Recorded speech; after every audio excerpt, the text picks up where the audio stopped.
Hi, I'm Jen with Start With Soap, and today we're talking personal care products. I'm going to share the products that we use on our bodies in our home. And my goal in sharing this with you is not to say that you should be doing exactly what we're doing, but I think that when you see how few products we use, it might prompt you to reconsider aspects of your routine. Maybe there are products that you're buying or using because you think you're supposed to or because everyone uses them. And this might kind of prompt the idea that maybe they're not all really necessary and that there are some things that you can drop or some things that you can swap. Okay, so I'm just going to run through a few categories and tell you what we do for each category. So hand washing. By now you already know we use a true soap product, not a detergent, and we keep that by either bars of soap or foaming hand dispensers by each sink in our home. Next up, body washing.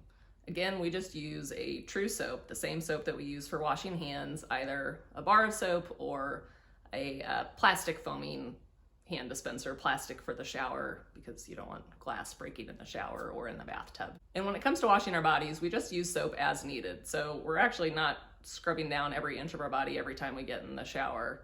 We're really using soap to wash the parts that are dirty, which is usually our hands and our feet, or something that's stinky, like maybe your armpits. Next up, let's talk hair. We actually don't use any products in our hair at all. Even I don't use shampoo in my hair. I haven't washed my hair with shampoo in about 4 years at this point.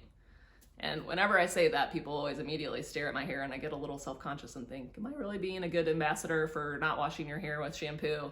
And today, unfortunately, the answer is no, I'm not being a great ambassador because I actually haven't even brushed my hair in several days because I left my brush elsewhere and I haven't had a chance to go get it yet. So don't totally judge the prospect of forgoing shampoo by what my hair looks like at this very moment. But I promise it actually is something that you can do while maintaining a reasonable clean appearance. And I'll provide a link to my blog with more details on that approach. Moisturizers, when we switched to a true soap, we found we didn't need them at all. We didn't need lotion, we didn't need lip balm because we weren't drying out our skin in the first place with the products that we were using to wash. So we actually don't use lotions or other moisturizers on a regular basis.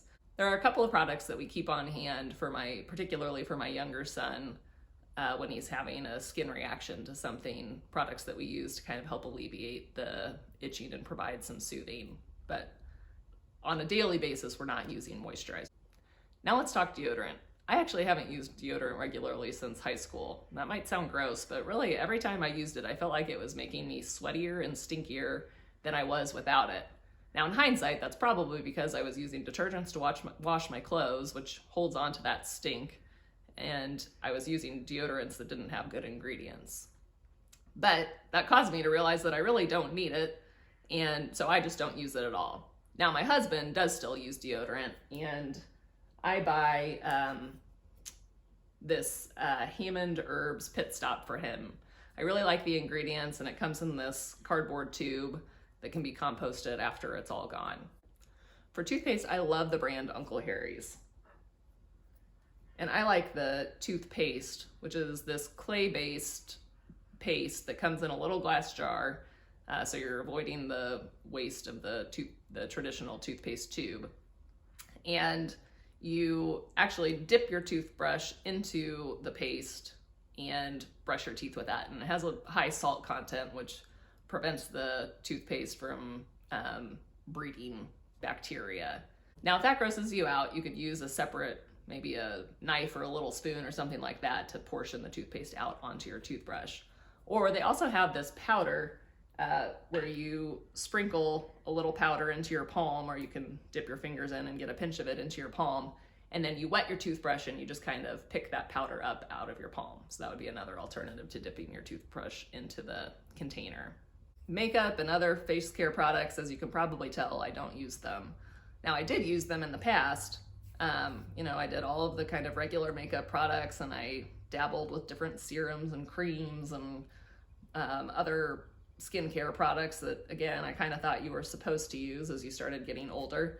And I have to say, it's a huge relief to cut all of that out. I don't miss any of it, and I really don't miss wearing makeup. Now again, I know that that's not for everyone. I'm sharing this in hopes of showing that you really don't need very many products to keep your body clean and to maintain your personal hygiene. If you saw me walking down the street, you'd probably notice that I don't style my hair, that I'm not wearing makeup or not wearing perfume or, those types of things. But I really don't think that you would see me and think like, she's dirty, she's stinky.